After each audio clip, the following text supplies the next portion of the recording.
is Joe Ehizode. Welcome to Platform Media International Sports. You're welcome to this week's event. Quickly, before we give you all the discussions for this weekend's event, let me quickly take you around the globe for the sports news around the globe. As you all know, Chelsea is in troubled waters because the coach of the team and the medical team are in crisis. Jose Mourinho says it's right that he has suspended the head of the medical team and the physiotherapist from all the matches and team's training and the team's hotel, and the medical team are claiming otherwise. We will look at that in our discussion, but that's the news as it is right now. Again, Manchester United and Barcelona are yet to agree over the transfer fees of the legend of Barcelona, Pedro. The buyout clause for Pedro is £21.3 million. Both teams are yet to agree, so Pedro is hanging in Barcelona, one leg in, one leg out. Maybe before the turn of the week, we will know where Pedro will be playing this season. In golf, Justin Rose is leading the pack by shooting 7 below par at the USA PGA Championship. Other big boys participating are Tiger Woods, Rory McIlroy, and Jordan Spieth. Today, in the Spanish Super Cup, Athletic Bilbao shocked Barcelona by 4 goals to 0. And viewers have been calling in trying to confirm whether the trio of Barcelona, made up of Neymar, Suarez, and Messi, whether they were present in that match. I can confirm to you that those 3 players played, but Barcelona lost. Again, in the EPL, Arsene Wenger and the head of FIFA medical team have lent their support to the Chelsea medical team.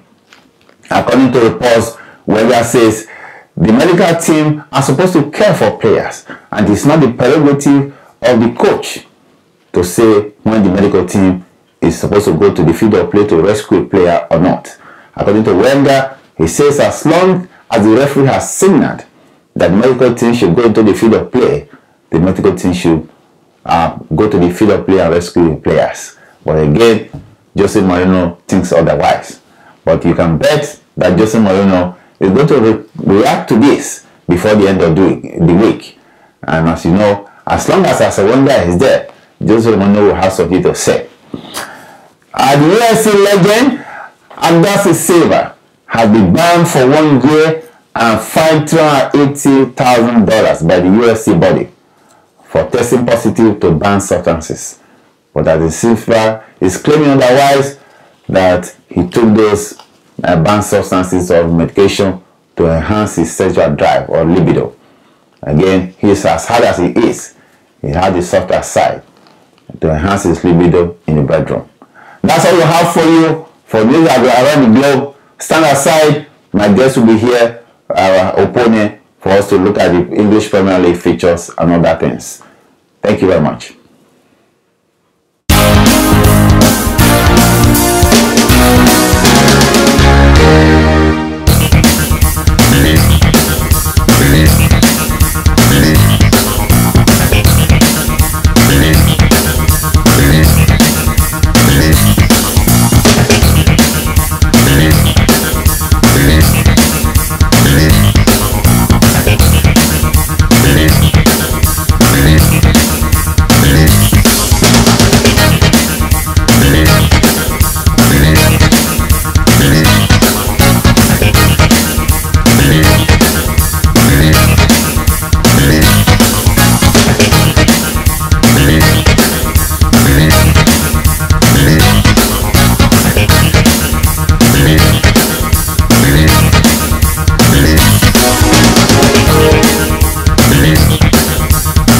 Welcome back.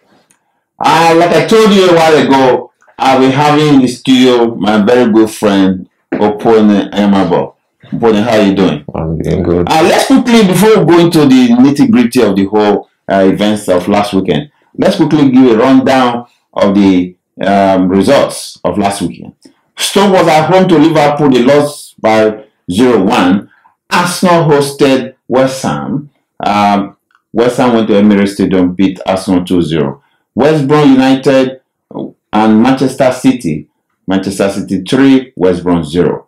Newcastle was at home 2, Southampton 2. Manchester United hosted Tottenham. Manchester 1, Tottenham 0. Chelsea at the Bridge versus Swansea 2-all. Leicester City and Sunderland, also Leicester City overwhelmed Sunderland by 4 goals to 2. Bournemouth, the new team into the Premiership, lost by 1-0 to Aston Villa. Everton versus Watford 2-all. Norwich versus Crystal Palace. Crystal Palace defeated Norwich 3-1 away. Opponent, that's the result of last week. I remember you telling me vividly that Arsenal was going to lose. Got that inkling that Peter Cech was not good at crosses, and that's exactly what happened. So how did you know about that, OP? Thank you for having me. As you know, Peter Cech had a head injury, and with that head injury for a while, and he's really scared of going for area balls. Okay. So if you look at the first goal Arsenal conceded, maybe you guys don't know, but as an ex-goalkeeper, I will tell you there are 3 things in goalkeeping. Being a good goalkeeper. One is positioning. Yes. Second is judgment, and the third is anticipation.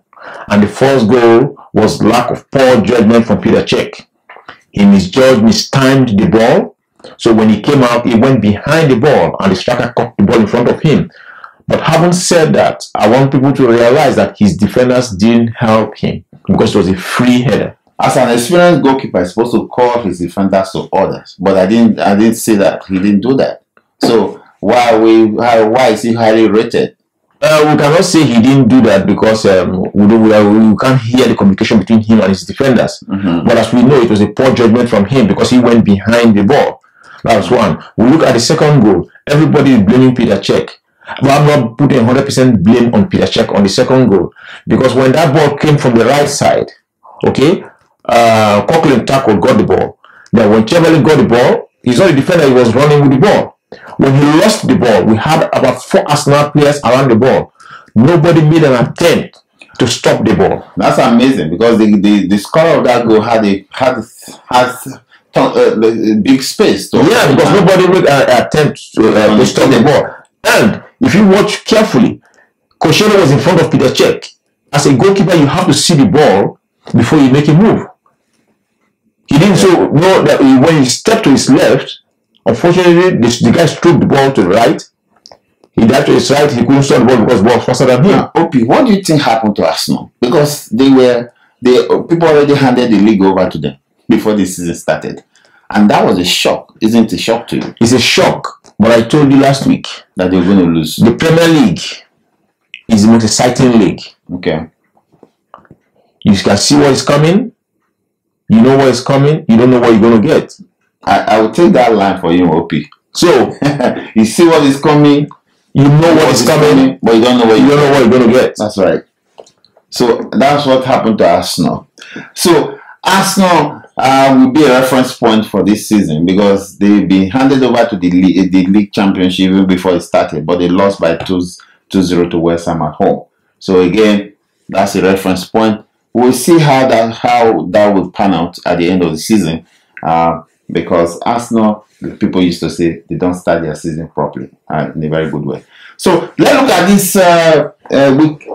this weekend's fixtures. Southampton will be at home to Everton. West Ham versus Leicester City. Crystal Palace will be hosting Arsenal. Manchester United and Chelsea will be slugging it out in Manchester City. Liverpool will be hosting Bournemouth. On Sunday, Stoke City will be away to Tottenham Hotspur. And Sunderland will be hosting Norwich City. Swansea that shocked Chelsea at the Bridge will be hosting Newcastle United. And Watford that has Odion Igalo of Nigeria will be hosting another Nigerian boy, Bright Ideye Brian Ideye, and Anichebe, who plays for West Brom. So, okay. Again, I ask you, we are beginning to listen to your predictions these days. So, Southampton versus Everton, who wins? I'll take a draw for that. A draw. West Ham versus Leicester City, who wins? I'll just take a draw for that. A draw. Crystal Palace versus Arsenal.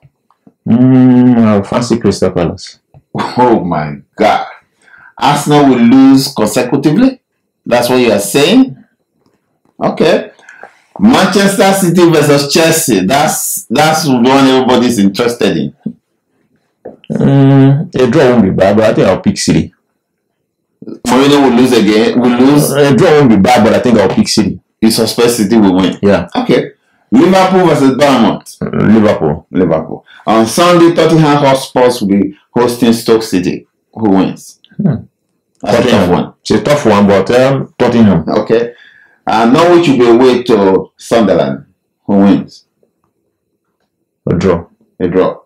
Oh. So those people who are playing pools, who gamble, they have a lot to gain this weekend because you picked about 4 draws. Swansea will be hosting Newcastle. I'll pick Swansea. And Watford will be at home to West Brom. West Brom. Again, you remember what happened last weekend between Chelsea versus the Mourinho of Chelsea and the medical team? Mourinho is saying that the medical team is not supposed to come to the field of play when the player is down. And the medical team has a responsibility to rescue players. What is going on with Mourinho? He looks to be under serious pressure, immense pressure. What's going on with him? Mourinho said he's a special one. He has his own way, his own special, his own idea, how he wants to run stuff in his club. Yeah, we agree. How he wants to do stuff in his club. But when a player is injured and the referee has signaled that the medical team can come in, the manager cannot stop the medical team from going in because the safety of the players is first. Paramount. That is number one. The safety of the players is first. Not about winning or losing, is safety of the players. The argument of Jose Mourinho is saying that the technical team are supposed to read the game properly. That Eden Hazard fell not because he was injured, but out of exhaustion. That the medical team is supposed to know. And that's why he said that it's not only the coach who's supposed to read games, the medical team is also supposed to understand the techniques of games. Yeah, he's a special one, but I disagree with him. You remember sometime in the late 80s, we lost a player in Nigeria, Sam Okaraji, who died of cardiac arrest. It was from a similar situation. So you cannot tell. That's why you have a medical team. Mourinho, you're not a doctor, so you cannot tell the medical team that they can't go in when the player is down. You don't know what's wrong with him. You cannot tell what's wrong with him. So what is his yardstick?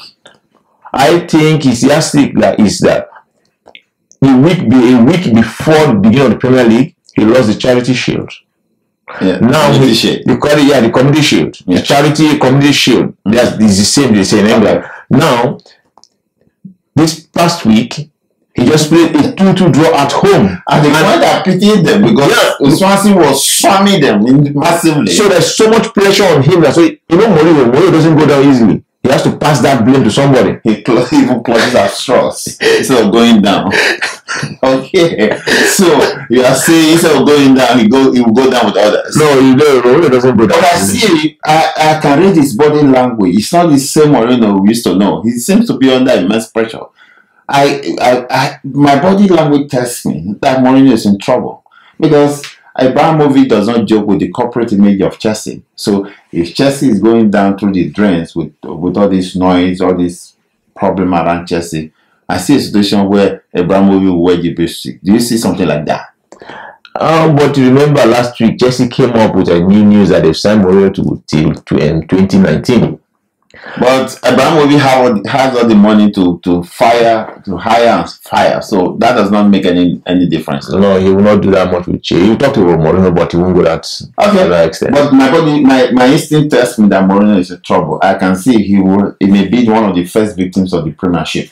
Again, we see that. We'll leave that to you. Thank you, Pony, for coming. Thank you. All right, and we'll look at this next week and see whether you are one of the people that will have to listen carefully to this Premiership. It text me as a follower of soccer game for about 20 years. I feel that Mourinho is wrong in this aspect because you, as a coach, do not have the prerogative on how the medical team should save a player. So the special one, PMI, authoritatively tells you that you are wrong. The other news I want to bring to you is that Sunday Olise, the coach of the Super Eagles of Nigeria, has appointed his colleague in the Super Eagles, Ibrahim Babangida, as his technical advisor on Super Eagles affairs. Okay, that's a new dimension, right? So Babangida is a technical advisor on the Super Eagles matter. I don't know his briefing, but that's the title that Babangida will go by. That's all we have for you. But we'll be back here next week to give you a rundown of the English Premiership and also give you news around the globe. And I want to especially thank the viewers. Thanks for giving your ears. I will be back next week, and thanks for viewing. Bye-bye.